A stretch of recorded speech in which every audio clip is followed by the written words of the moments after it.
hold up ndagushimira ko ufunguye ino video cyangwa usaba ni kimwe ngukanda subscribe kugira ngo video y'ubutaha ni tuyidropinga uzabashe kubibona. Uyu mwanya rero tugiye kwagezaho inkuru yitwa The Circle, uruziga. Tugiye kumenya ni The Circle harimo iki, kugira ngo rero The Circle uzabashe kuyikurikirana nabikubwiye cyo ukora ni kimwe kanda subscribe kugira ngo video y'ubutaha ni tuyisohora uzabashe kubibona. Inkuru yacu tuyitangiye tukwibwirwa n'umukobwa ati banyita Kade. Sinzi uko nakuze mu byukuri, gusa icyo ngusaba ni kimwe n'ukunyumva. Tega amatwi umve inkuru yanjye. Life is a circle, ubuzima ni circle. Nahuye na byinshi ariko nize yuko uko byandeye no kose urazenguruka ugasubira aho wahereye. Ubu uyu munsi tuvugana nicaye imbere y'abantu babiri, ndi kubara mu maso hose nkarira. Sinzi ngo ngiye gukora iki, bose bari kundeba bategereje igisubizo kimvamo. Mbere yuko ngira ngo ntangiriye nyine mbabwira yuko nari nicaye imbere y'abantu babiri ndi kurira nabuze icyo nkora, kambanze mbabwira uko byagenze kugira ngo mbe ndi muri iyo condition. First of all, ndi umwana wa mama wenyine niwe twakuranye, niwe wandeze. Dufite umuryango w'abantu babiri.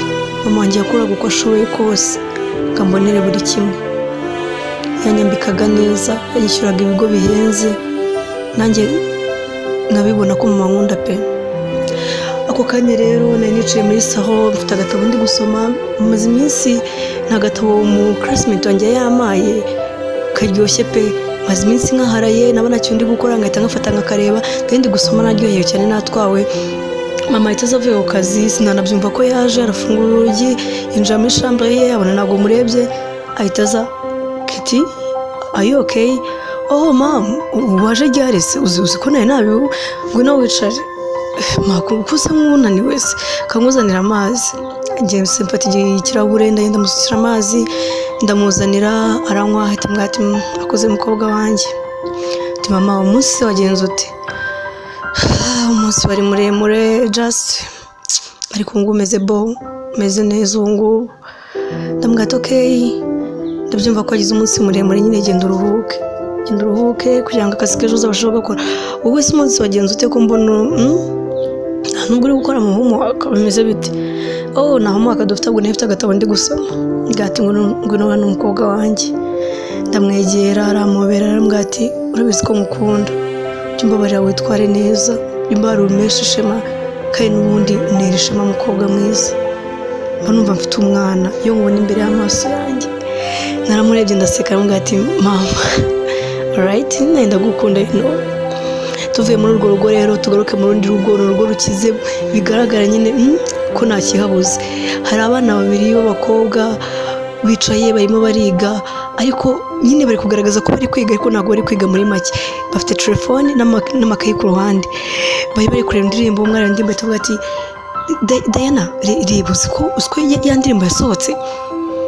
Diana itareba Jesse ati iyo ndirimbo my god ndayibutse, nyereka ndebe.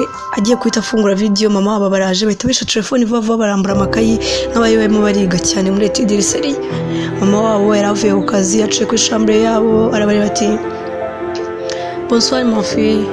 Bonsoir mama, mumeze mutese? Tumeze neza turi muri t.kivumbi. Urakomaze kwa ma grande fille, umaze gukura pe. Mukomereza aho ngaho bonne t.kivumbi. Yesa akomeza ajya muri chambre, tureba turaseka nyine kuko twari tumutetse imitwe. Mama nawe akomeza ajya mu cyumba. Mama rero mu cyumba yarakomeje agiye, niho papa yari yicaye yavuye ku kazi arimo areba muri telefone cyane. Amubonye itekanga asa nk'uyihishe, arushyira ati mama Jesse waje se? Tesha natinze kuza ariko nahageze, umunsi ntabwo wari woroshye. Ndamubwira ati okay umeze neza ariko umeze neza, ahubwo wenda nagira ngo meze neza cyane. Okay umeze neza nta kibazo. Tugaruke kuri Keti. Ni umunsi ukurikiyeho mu gitondo, wagiye ku ishuri amaze kwitunga utuntu twose. Mama wese azamubwira ati wari wagiye no crayon, ahita yimuhereza amubwira ati thanks mama. Ndamubwira ati okay mwana wanjye rero kamubwire akazi ntabwo baraduhemba ariko ntabwo nakuburira make, akira aya ngaya ugende utega akamoto kakugeze ku ishuri. Kate ahita areba mama ati mama se kuko ndagiye ku ishuri na moto, nari nzi ko ndi bufate taxi, ariko mwana wanjye yagajye bukaba turiho kwamwishyura ku kigo gihenze, ntabwo bituma umera nk'abana bawe babakire no kugira ngo ugire ubwenge. Ndamubwira ati okay as you want mom, kangende. Kate rero ku ishuri ni icyamamare nyine bamwita queen kubera ko afite impano yo kuririmba, afite impano nyinshi zitandukanye mu tuntu twose usanga yisangamo, baramuzi rero baramukunda bamwita queen. Afite noneho crew agendanamo na Jesse na Diana babita the queen, n'aba queen nyine n'abamikazi b'ikigo.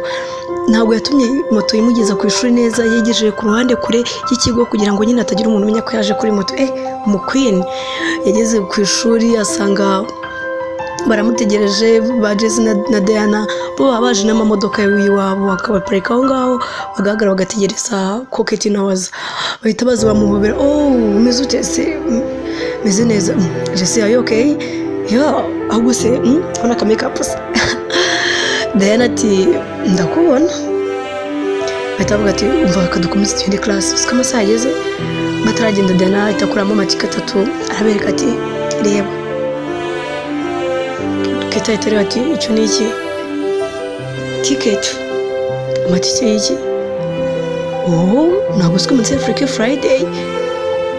Ni amatike tu? Ese dusobanurire. Jesse ahita areba Diana ati dusobanurire sisi, ntabwo turi kumubwira kutubwira. Ngati nyine hari abatipe bifuje ko tuba turi kumwe uyu mugoroba, bamaye amatike rero. Siri kuyabona ati bana twishyuriye sinema y'umunsi try watching na movie. Kate ati really nabahese mfa nabana bo mu mafaranga. Jesse tareba Kate ati of course turaba duhari. Kate suri uhari se? Ubuse ndindo. Kate atarivuga ati ndindo gutaboneka se umva ndaza.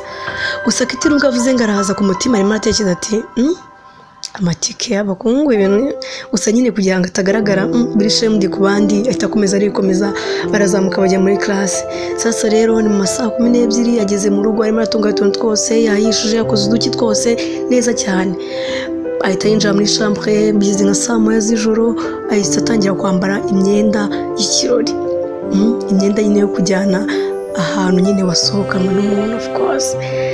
Ni ariko message za Jesse na Diana zimugera ati ese ntabwo uritegura kuko utaza. Ati mva mutuze ngiye kwitera make up. Arimo yitera make up muri chambre ye, mama barinjiye aramureba ati Kate hey mom umeze ute se? I'm okay. None se kumbona wikoze haya masaha ugiye? Abana b'inshuti yanjye bambwiye ngo tuze kujyana ku library ngo kuzana utundi dutabo dushyashya. Library? Kate aramureba ati mama nyine library tunga tiketi wembeshye singana nawe, mbwira ugiye hehe? Kate tendukira mu ati mama nyine murabona oya tell me mbwira nta kibazo ndakumva. Njyanye na ba Jesse muri sinema.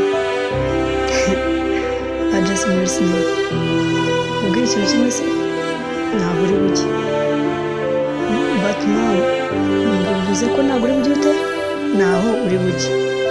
Ariko mama just listen to me.